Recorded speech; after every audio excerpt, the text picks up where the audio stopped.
Okay, so now we've gone through an overview of the industry. We've talked about a general idea of how to make money on the industry. Now let's talk about some specifics that you need to understand in order to make a sale.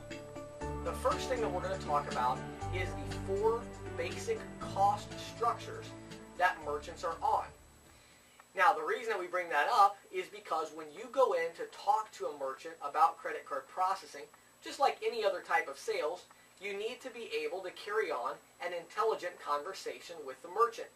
If you were selling automobiles, it would be important to know things like what options are available. Does this car come with electronic heated seats? Does it come with a DVD player? Cruise control? What are the options? What are the packages? How is it presented to the client? You would need to understand all of that to effectively sell cars.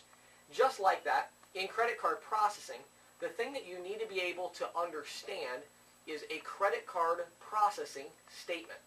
Now, at the end of each month, the business owner is going to get a statement called a credit card processing or merchant services statement from their current credit card processing company. They're going to receive this statement, and on that statement it is going to list the total amount of processing volume that was done that month. So if they processed $10,000 worth of credit card transactions, it will say total volume $10,000. It's also going to list the various fees that the merchant pays. Now, most credit card processing companies charge all of the fees at the end of the month.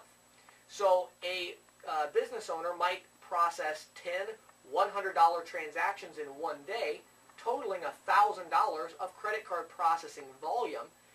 Then the processing company would deposit that total amount of money into their account, $1,000, several days after they settle or batch their terminal.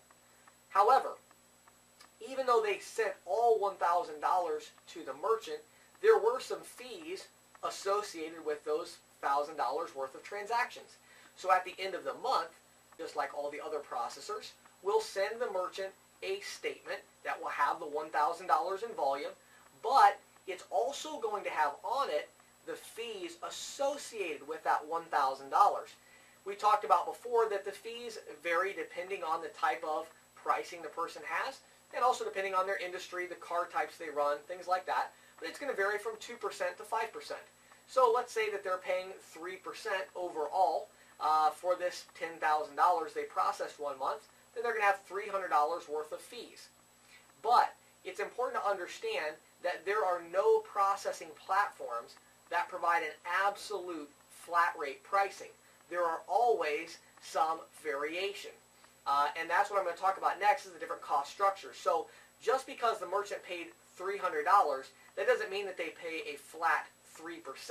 What it means is that they pay 1.5% for some transactions, 2.5% for others, 5% for some, maybe even 6% for one type of transaction. All these different rates, all these different monthly fees, all of these different annual fees and transaction fees, and we'll talk about all of those in detail. But they combine all those into what's called a cost structure. And there are basically 4 different ways that a merchant is charged the 4 different main cost structures.